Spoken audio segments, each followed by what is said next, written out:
Accent chair in cherry with linen webbing. Hi, Jim Vanderscaff, Down East Wood Art. Welcome to my shop. I wanted to just give you an update on where I am in making this chair. It's a chair that I designed, and that's just a Dutch word for it. It's a Accentstoel mixed Singleband, which means nothing more than it's an accent chair with weaving, with a webbing for the seats. So the seat will, both the seat and the back will be a webbing, and I've completed some of that already. I'll show you. The example is right here. You can see it. It's 20 inches by 20 inches, just perfectly wide for a person. The back is going to be the identical dimensions.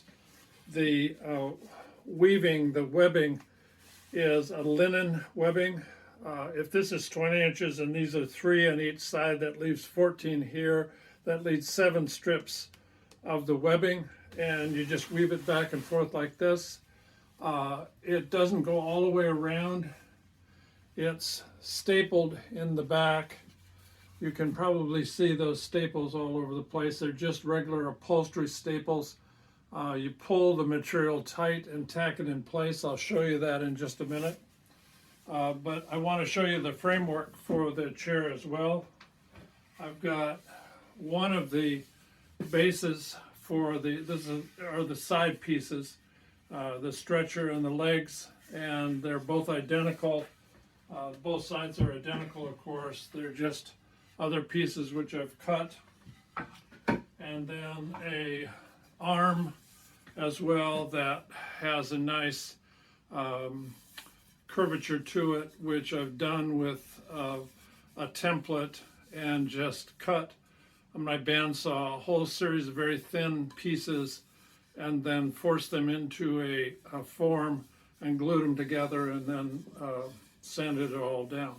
So the next thing I'll show you is what I'm doing with the weaving.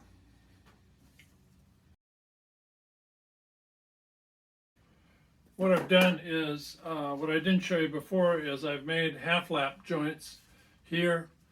You can see on these pieces of wood, because they're just 4 pieces of wood and half lap joints all around. That makes an exceedingly strong joint, and of course this is a chair seat, so it needs to be strong. What I've got here now is the process of weaving these pieces of a cloth, the linen, back and forth. I purchased a large roll of this material on eBay. It came from England. It's the only place I could find this kind of quality material. Most webbing has colors in it that I didn't particularly like, so I acquired this. And then just some straightforward tacks like this. They're just small little upholstery tacks like that. And then I'll just show you the process. What you start off with is get a bit of material, fold it back, you cut it straight across, you just fold it back like that so that it rounds over the edge, and you're going to staple this in place right here. I've got a little measurement stick that I use with markers on it to show the various pieces, but there are exactly 7 strips of webbing that need to go in there. One of the things you want to do is make sure that this is straight. When you put it on, I staple it in place to start off with, just so that I don't have to have 4 hands to do this work. Once it's stapled in place, then you just get out a bunch of these little tacks, upholstery tacks. I tried to find some that were fairly attractive. Of course, it's difficult to hold them, so I just have my jackmen hold that little pin in place, and then I can tap it in with a hammer. Try to get them uniform all the way across like this. covers up the staple, and if I go 4 across, you can't really see any staple in there anymore. You try to make them as uniform as you can. It's not a difficult process, but it took me quite a while to figure out just exactly how I was going to do this weaving. Was I going to go all the way around both sides, use a lot of material, or could I staple or tack them in the back of the chair? So this is the underside or the back of the back seat, and I figured this would do a good job. It would certainly hold them with 4 tacks, 8 tacks in each piece of webbing, so I think I'm okay with that. Alright, so once you've got that put in place, then you just take a bunch of this webbing, wrap it around, bring it up like this, and of course you want to get it straight and get a little bit of tension on it prior to putting it back in the vise. So I do it just like this, lock it in the vise again. Now what I do is I want to be able to get this very tight, so I just pull down on it and work it by working it back and forth till I get it, you know, where I like its tightness. The vise is holding it in place, so I just tack it with a staple gun like that. Now what we do is we just fold this over double, so we got to cut a piece off. So I just do that a minute, line it up, and cut the webbing. Now we flip it over and lock it in the vise again.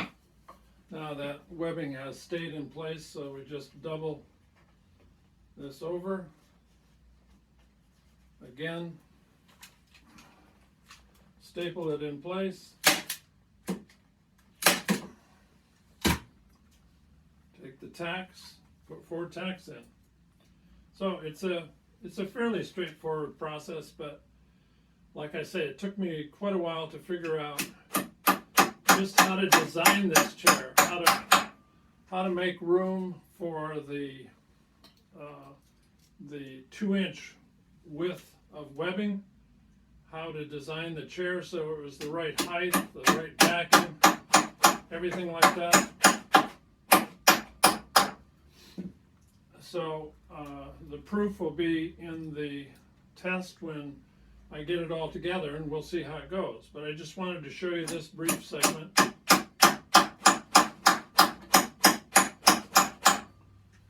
And I'll show you one more thing, and then we'll cut the video for now.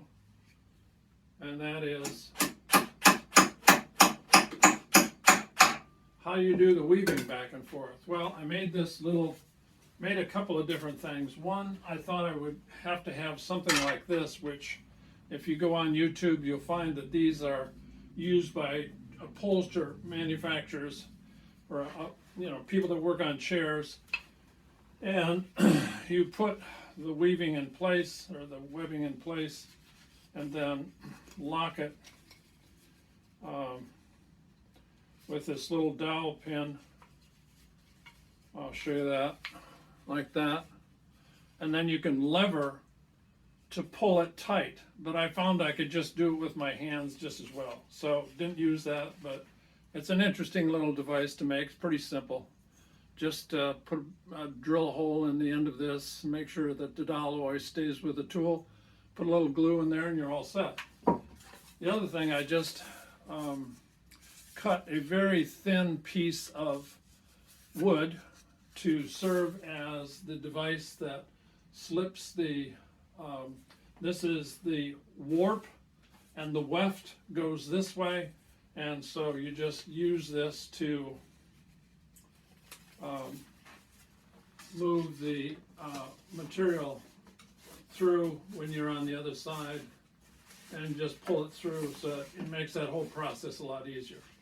So anyway, I just wanted to show you that, and So I'll show you more of this video as we make this chair, as we pull it together, and we'll see how it comes about. Thanks for watching. Bye-bye.